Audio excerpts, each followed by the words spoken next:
A reading from Luke's Gospel.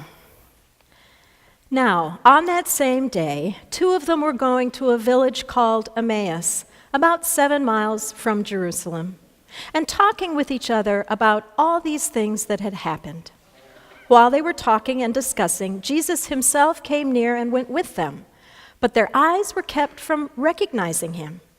And he said to them, "What are you discussing with each other while you walk along?"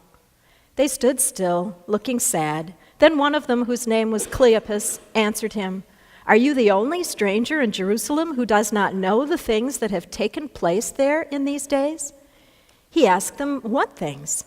They replied, "The things about Jesus of Nazareth, who was a prophet, mighty in deed and word before God and all the people, and how our chief priests and leaders handed him over to be condemned to death and crucified him.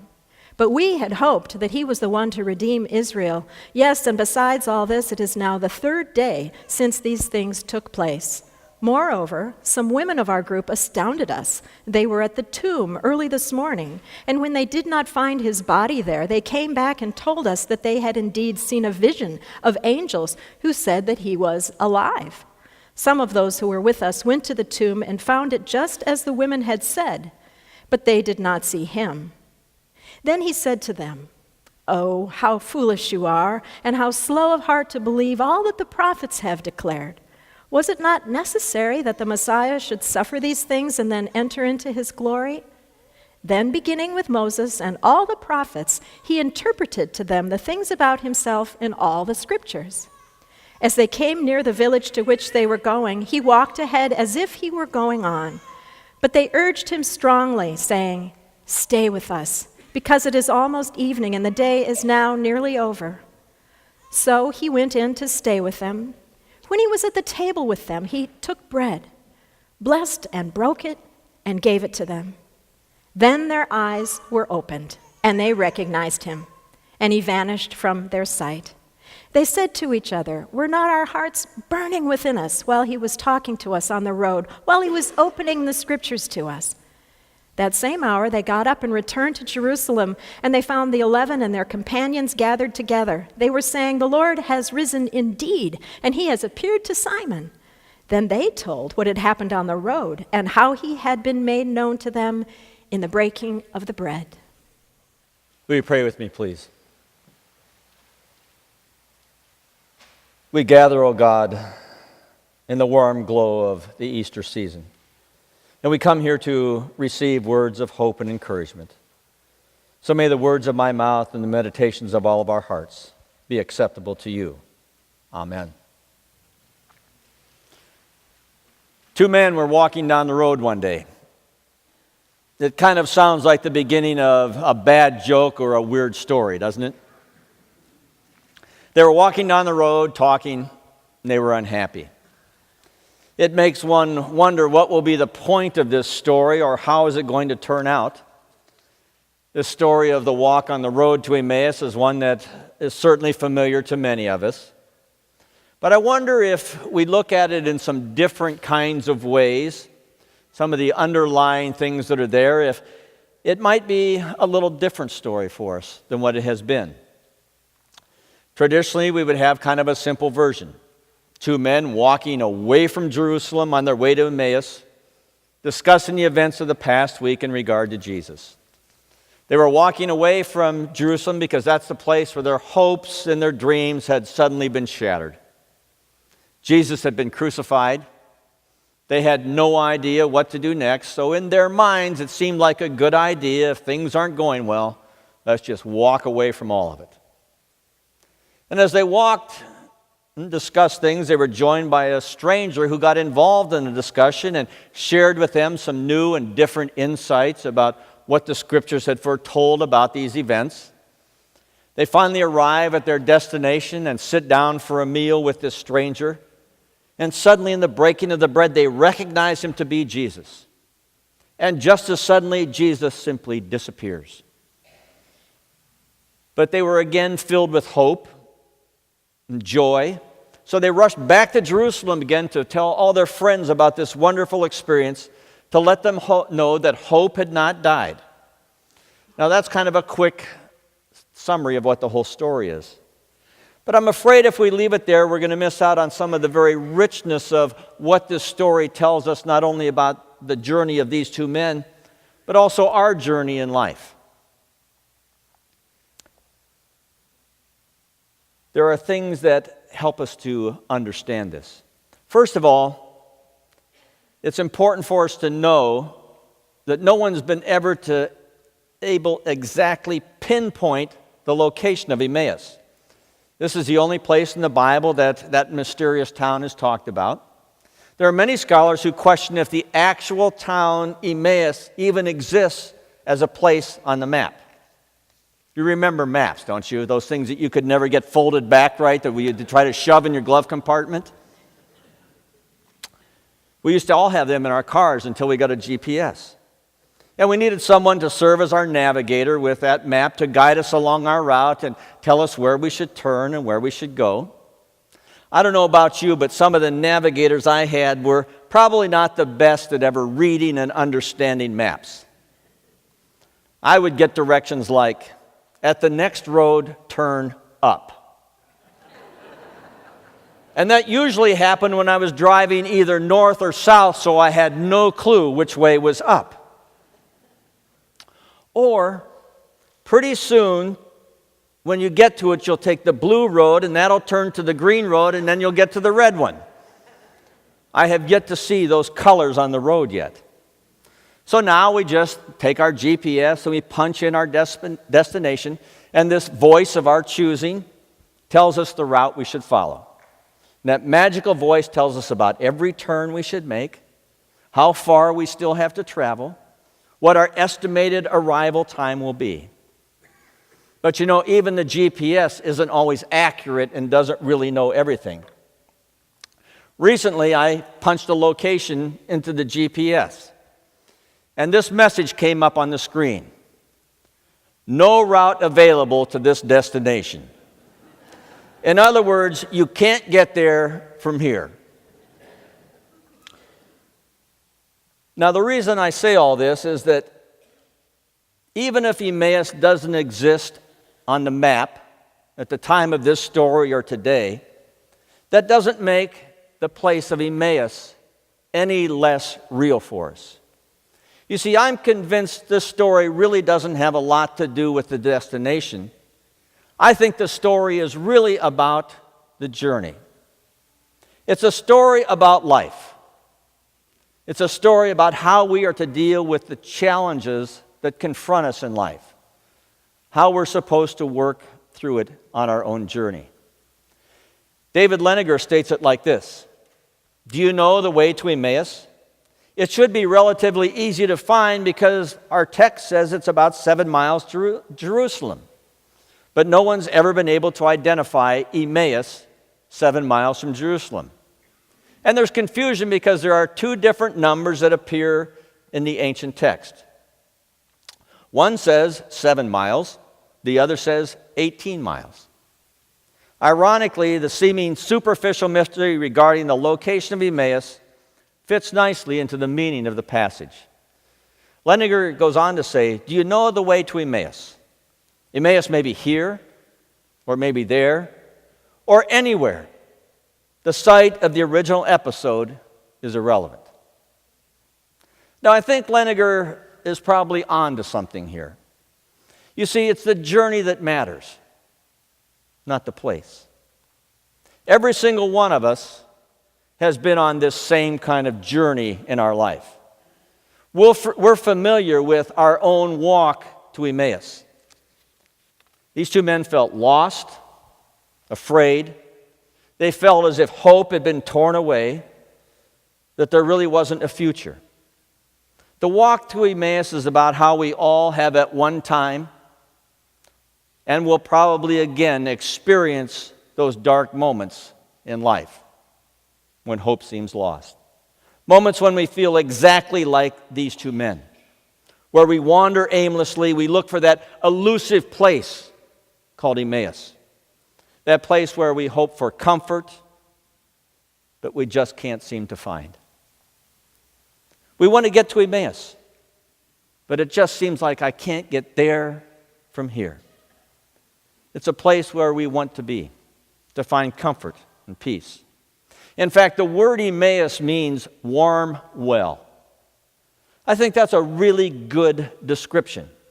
It sounds like a place of comfort. We often speak about how comfortable it is to go and sit in a nice, warm bath. When we speak about comforting situations, we talk about warmth, the warmth of soft glow of lights, the warmth of a hug, the warmth of another's love. So the road to Emmaus is about seeking that warm well of comfort that sometimes evades us. Finding that place where we can have some healing and some hope in the midst of despair. That is the place we want to be. But when we punch Emmaus into our GPS, to our disappointment, the screen says no route available to this destination. However, we aren't getting the whole message on the screen. The real message is no route available to this destination if you try to travel it alone. These two men in the story couldn't find that warm well of comfort all by themselves. They needed help on the journey. Now, we would like to think that we are very self-sufficient, that we take care of ourselves, we manage our own life, we're in charge of everything, we don't need other people, that we can manage it all alone. But life doesn't work that way. None of us are independent of everyone else. We depend upon other people. Sometimes we aren't even aware of how much we depend on them. Charles Plumb, who is a graduate of the U.S. Naval Academy, was a fighter pilot in the Vietnam War. After 75 combat missions, his luck ran out. His plane was destroyed by a surface-to-air missile, and Plumb was able to eject from the plane and parachuted, but he landed in enemy territory. He was captured, and he spent the next 6 years as a prisoner of war. Fortunately, he survived that horrible ordeal. And when he returned home, he would give lectures about all the things that he had learned from this incredible experience of being a prisoner of war. One evening, Plumb and his wife were sitting in a restaurant, and a man from another table came walking right over to him. He looked at him and pointed. He says, "You're Plumb. You flew jet fighters in Vietnam off the aircraft carrier Kitty Hawk, and you were shot down." Plumb was kind of astounded. He looked at him and says, "Well, how in the world would you know that?" The man looked at him for a minute. He says, "I packed your parachute." Well, Plumb said he gasped in surprise, and with gratitude he jumped up and shook the man's hand. The man just kind of smiled and said, "I guess it worked." And Plumb assured him, he said, "It certainly did." He said, "If your chute hadn't worked, I wouldn't be here today." And Plumb said that night he couldn't sleep because he kept thinking about that man. He says, "I kept wondering what he might have looked like in his Navy uniform way back then, with his little Dixie cup hat, his bib on the back of his blouse, his bell-bottom trousers. And I wondered how many times I probably walked past him on the Kitty Hawk. I wondered how many times I might have seen him and never bothered to say good morning or how are you or anything else." He said, "Because you see, I was a fighter pilot and he was just a sailor." He said, "But you know, I thought of the many hours that sailor spent bent over that long wooden table down in the bowels of the ship, carefully weaving all those shrouds together and folding the silk of every chute, not even thinking about that he was holding in his hands the fate of someone he didn't even know." And from then on, Plumb said he would always ask his audience as a part of his presentation, "Who is packing your parachute?" Everyone has someone who provides something they need every day. Plumb's experience reminds us that every one of us plays a part, that every community needs everyone who's here. Some of those parts might be more glamorous. We might sometimes get to be the fighter pilot. But there are other times that are just as important behind the scenes, that don't seem important at the time, but they truly are when we're the one packing the parachute. And one is just as vital as the other. I think that's part of the story of the road to Emmaus. The men only realized in hindsight the help they had received. They only realized at the very end that Christ had come and given them hope again. So how many times have you looked back and in hindsight realized someone helped you along the way? You see, none of us makes it all alone. We all need help to be restored, to be given hope, just as these men did on this journey. So I pose some questions for you. First, are you right now walking on that road to Emmaus all by yourself? Well, if you are, I hope that you'll let some others walk with you to help you find that warm well of comfort. It's not a weakness to realize we can't do it alone.